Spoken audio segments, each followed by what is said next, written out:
country of Western Europe, occupying 5/6 of the westernmost major island of the British Isles. Ireland. The magnificent scenery of Ireland's Atlantic coastline faces a 2,000-mile, 3,200 km wide expanse of ocean, and its geographic isolation has helped it to develop a rich heritage of culture and tradition that was linked initially to the Gaelic language. Washed by abundant rain, the country's pervasive grasslands create a green-hued landscape that is responsible for the popular sobriquet Emerald Isle. Ireland is also renowned for its wealth of folklore, from tales of tiny leprechauns with hidden pots of gold to that of the patron saint Patrick, with his legendary ridding the island of snakes and his reputed use of the three-leaved shamrock as a symbol for the Christian Trinity. At the beginning of the 21st century, Ireland's long-standing economic problems were abating, owing to its diverse, export-driven economy. But calamity struck again in 2008 when a new financial and economic crisis befell the country, culminating in a very costly bailout of the Irish economy by the European Union (EU) and the International Monetary Fund. Land. The Republic of Ireland occupies the greater part of an island lying to the west of Great Britain, from which it is separated at distances ranging from 11 to 120 miles, 18 to 193 km by the North Channel, the Irish Sea, and St. George's Channel. Located in the temperate zone between latitudes 51°30 and 55°30 N and longitudes 6°0 and 10°30, was far north as Labrador or British Columbia in Canada, and as far west as the West African state of Liberia. It constitutes the westernmost outpost of the Atlantic fringe of the Eurasian landmass. Plant and animal life. Ireland was almost completely covered by glaciers during the Ice Age, and its plant and animal life are thus mainly but not entirely the result of the subsequent migration of species from other areas. As long as there was a land connection between Ireland and what was to become the rest of the British Isles, most species arrived overland from Northern Europe.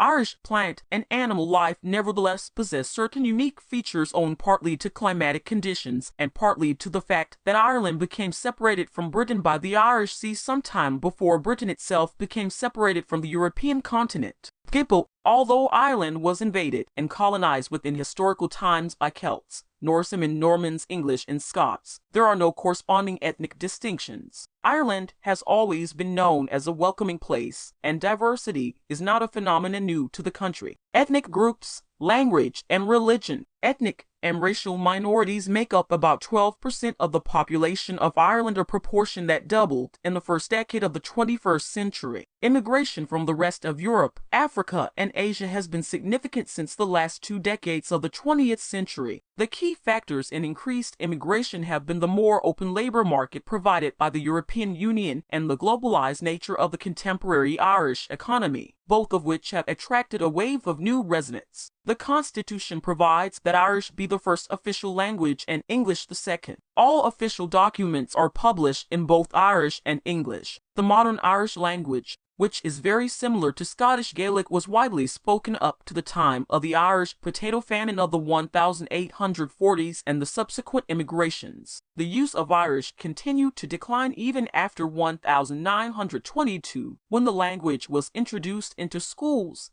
Despite its decline, Irish never ceased to exert a strong influence on Irish consciousness. Economy of Ireland. Ireland has a mixed economy. The Constitution provides that the state shall favor private initiative in industry and commerce, but the state may provide essential services and promote development projects in the absence of private initiatives. Thus, state-sponsored semi-state bodies operate the country's rail and road transport, some of its television and radio stations, its electricity generation and distribution system, and its peat industry. Agriculture, forestry, and fishing. Agriculture, once the mainstay of the national economy, agriculture continues to be important. Most of Ireland's agricultural land is used as pasture or for growing hay. The climate fosters abundant vegetable and other plant growth and is particularly beneficial to the rich grasslands that enable grazing stock to be kept on pasture almost year-round. Most farms are family farms. Only a small percentage of those employed in agriculture work as hired labor. Forestry and fishing.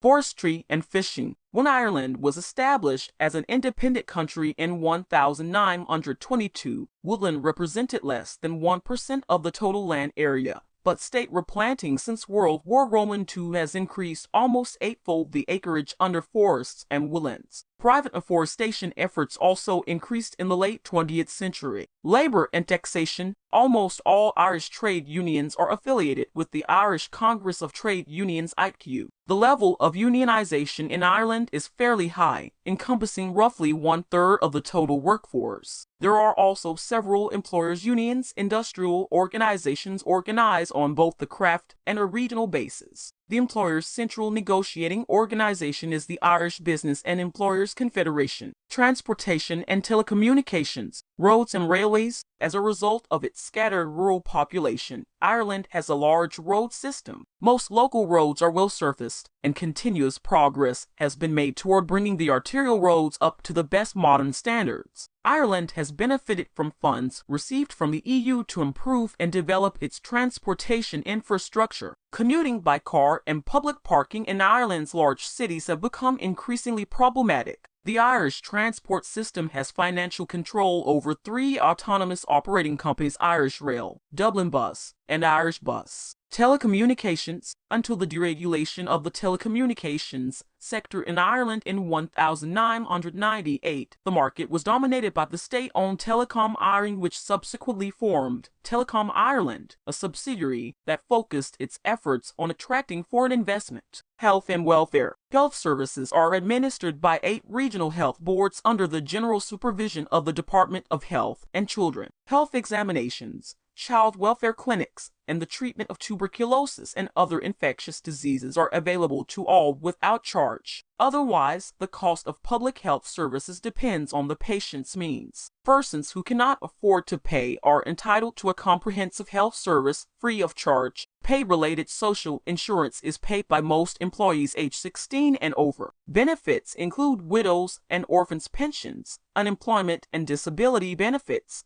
deserted wives' allowances, and old age pensions. The indigent receive certain benefits on a non-contributory basis. Education. Primary education is free, compulsory, and almost entirely religious denominational. There are several state-aided teachers' colleges. The secondary school system comprises private schools that are predominantly owned by religious communities but receive most of their funding from the state comprehensive and community schools, which are completely state-owned, and vocational schools, which provide academic as well as vocational courses leading to qualifications in architecture, accountancy, engineering, computing, electronics, and similar professions. There are also a growing number of multi-denominational private schools in Ireland operated by the Educate Together organization. Cultural life. The cultural milieu of Ireland has been shaped by the dynamic interplay between the ancient Celtic traditions of the people and those imposed on them from outside, notably from Britain. This has produced a culture of rich,